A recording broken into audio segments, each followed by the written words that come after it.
Nyinyi watu wa Embu mkaamua hamtaki mambo ya vyama, hamtaki chochote. Mnataka mchukue mtu ya chini ambaye anaonekana mfanye yeye kuwa mfalme. Adwa Embu ndio amshokelia gatho. Na huyu Mondigi siku amechaguliwa hakuwa hata na gari. Alikuja na matatu tukatuma gari kumchukua pale Tirumu. Huyu Mondigi suti yake ya kwanza ya kwenda bunge mimi ndio nilimnunulia.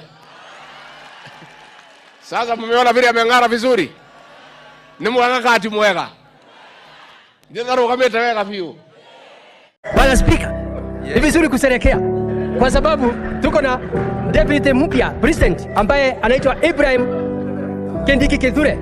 Kwa hivyo nataka kusema wale wanajiita Mount Kenya West mpaka mkumbali, tuko kwa serikali ya muungano. Hatuko serikali ambaye ni ya chama hii ama ni ya hii. Tuko serikali ambaye ya muungano ambaye ni ya Kenya mzima. Tukiwa